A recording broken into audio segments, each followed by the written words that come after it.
The 2026 World Cup arrived in North America, but the two host nations found themselves on wildly different paths to survival on opening day. Mexico began their campaign at the Estadio Azteca, sitting 7,300 feet above sea level. It is a punishing environment for any visitor, as the thin air forces opposing players to gasp for breath well before the final whistle. That physical strain quickly turned the match into a bruising encounter. 3 red cards were handed out as the game mirrored the infamous Battle of Nuremberg, with South Africa struggling to maintain composure under the double pressure of altitude and Mexico's aggression. While South Africa unraveled, Mexico remained clinical.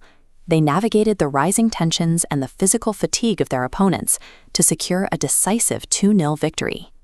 By thriving in these extreme conditions while their opponents faltered, Mexico proved that a team conditioned for environmental hostility can turn tactical chaos into controlled advantage.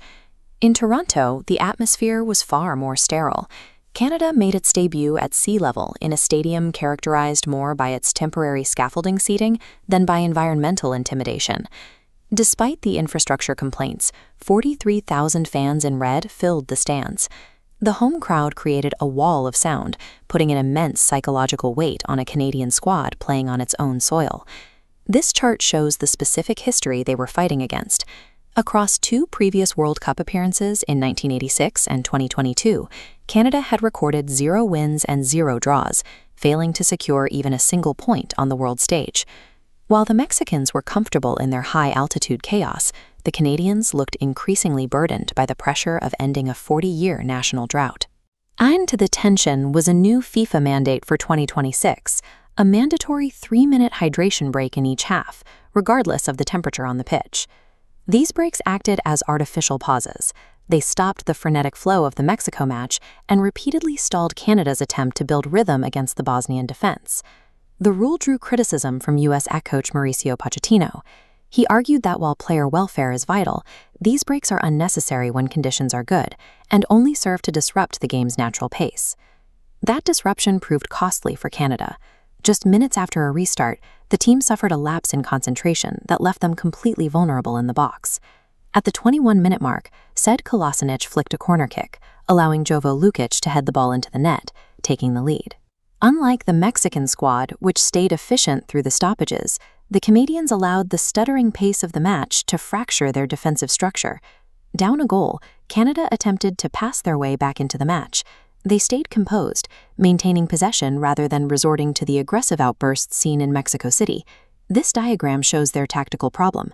Canada's attacking arrows repeatedly hit a disciplined Bosnian defensive block. Center-back Nikola Katic anchored this line, winning physical duels and intercepting the final passes Canada needed to create high-quality shots. In the second half, Canada turned to the bench. They substituted Sile Larin into the match, looking for a physical presence that could operate within the crowded Bosnian penalty area. The impact was immediate. Just 2 minutes after coming on, Larin tracked a loose ball at the 79-minute mark and tipped it into the corner of the net to tie the game. It was the moment the Bosnian defense finally failed. Canada's point didn't come from a tactical overhaul, but from a single, sharp moment of individual execution. The first 24 hours of this World Cup have been defined by these numbers: 5 goals, 4 hydration breaks, and 3 red cards. For Canada, a 1-1 draw is a landmark result. On a historical level, it represents the first World Cup point the men's senior team has ever recorded. But the contrast between the hosts is clear. Mexico showed they could navigate a hostile, chaotic match to get a result. Canada showed they could play attractive, dominant football, but they still struggle to find the clinical finish required to win. Mexico now sits atop Group A, while Canada remains level in Group B. To keep their tournament alive, the Canadians must now travel to Vancouver to face Qatar. The opening day proves that for the hosts, home field advantage is only useful if you can finish your chances. If Canada cannot find a way to turn possession into goals, their historic first point may be the only one they get.